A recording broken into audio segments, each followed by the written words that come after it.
अस्सलाम वालेकुम एवरीवन। आज की वीडियो के अंदर हम डिस्कस करेंगे आपकी ऑफ्थल्मोलॉजी यानी आई की आपकी ऑस्पी किस तरह से होनी है और आपने वाइवा की कौन सी तैयारी करनी है। वाइवा के मैं आपको इंपॉर्टेंट टॉपिक्स बताऊंगी, इंपॉर्टेंट चैप्टर्स बताऊंगी। आपने जस्ट वही पढ़ने हैं क्योंकि अब सारा पढ़ने का टाइम नहीं होता और सारा कुछ पढ़ा भी नहीं जाता। और इस बार तो हुआ भी ये है कि आपकी ऑस्पी और वाइवा एक ही दिन हो रहा है, तो एक ही दिन में सारा कुछ रिवाइज और सारा कुछ पढ़ा नहीं जाता होता। ठीक है, तो अब मैं आपको गाइड करूंगी कौन से इंपॉर्टेंट टॉपिक्स हैं जिसमें से क्लिनिकल इंपॉर्टेंट है, क्योंकि आपकी ऑस्पी और वाइवा के अंदर मोस्टली अब जो होता है वो आपका क्लिनिकल पार्ट ही देखा जाता है। ठीक है, तो अब ये है कि बच्चों को आई की ऑस्पी का पैटर्न समझ नहीं आ रहा, तो सबसे पहले मैं आपको आई की ऑस्पी का पैटर्न बताऊंगी, वाइवा का पैटर्न बताऊंगी, एंड फिर मैं आपको इंपॉर्टेंट टॉपिक्स भी मार्क करवाऊंगी कि जिनको आपने अच्छे से तैयार करना है। तो जल्दी से हम स्टार्ट करते हैं अपनी वीडियो को। अगर आप चैनल पर नहीं हैं तो आपने जल्दी से चैनल को सब्सक्राइब कर देना है और अपने दोस्तों के साथ भी इसको ज़रूर शेयर करना है ताकि किसी ना किसी का फ़ायदा ज़रूर हो जाए।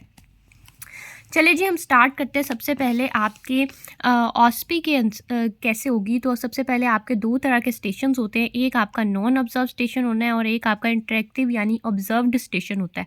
अब जो नॉन ऑब्जर्व स्टेशन होते हैं ना, वो टोटल आपके 10 होते हैं और हर जो स्टेशन है वो आपका 5 मार्क्स का है। उसके अंदर आपके पास कोई पिक्चर हो सकती है जिसको वो पहले कहेंगे डायग्नोज कर दे, फिर वो उसकी कॉम्प्लिकेशन या उसकी आपसे ट्रीटमेंट पूछ लेंगे। इस तरह की चीज़ें होती हैं। या वो डायरेक्टली सिनेरियो दिया होता है, तो सिनेरियो के क्वेश्चन से आपने उसको डायग्नोज करना है। देन उसके क्वेश्चन आ जाते हैं कि उसकी ट्रीटमेंट बता दें और उसके अंदर कौन सी ड्रग्स इस्तेमाल होती हैं, कौन सी कॉन्ट्राइंडिकेशंस हैं, इसके डिफरेंशियल डायग्नोसिस पूछ सकते हैं। तो वही क्वेश्चन जो आप पहले अपने पेपर में रिटन के लिए तैयार कर चुके हैं, वही आपके 10 इंटरेक्टिव जो स्टेशन होते हैं उनके अंदर होते हैं और वो 5 मार्क्स का ईच होता है और ये टोटल 50 मार्क्स का है। तो ये टोटली 50 मार्क्स जो है ना आपके हाथ में, ये आप पढ़ के अपनी तैयारी करके जो आप वाइवा की तैयारी करेंगे उसी के अंदर ये 50 मार्क्स कवर हो जाएंगे।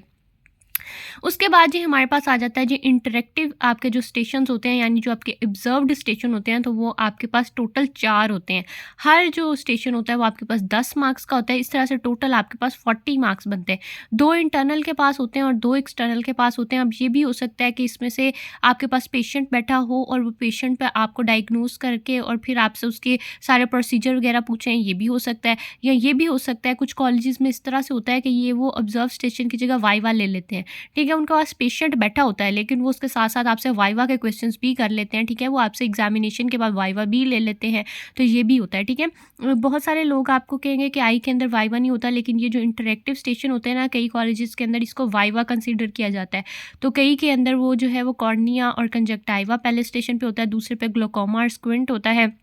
तो ये भी कई बार मिक्स कर लेते हैं वो अपनी मर्ज़ी से कि वो आपके पास कोई भी पेशेंट बिठा लेते हैं और कोई भी क्वेश्चन पूछ लेते हैं अपनी मर्ज़ी से। तो ये बिल्कुल कोई टू द पॉइंट या हार्ड एंड फास्ट रूल नहीं है कि वो आपसे कॉर्निया और कंजक्टाइवा का पहला स्टेशन ही होगा, दूसरा आपका ग्लोकोमा और स्क्विंट का, और जो एक्सटर्नल है उसके पास लेंस और न्यूरो होगी, और जो आपके पास दूसरा है उसका स्टेशन उसके अंदर लिड और रिफ्रैक्शन होगी। तो ये कोई हार्ड एंड फास्ट रूल नहीं है, वो इसको चेंज भी कर सकते हैं, डिपेंड करता है।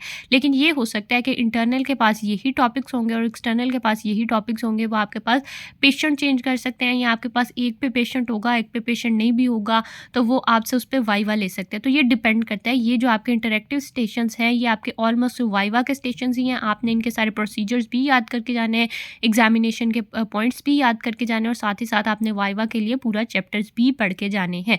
इस तरह से आपके 90 मार्क्स बन जाते हैं और लास्ट में जो 10 मार्क्स हैं that is for the self assessment.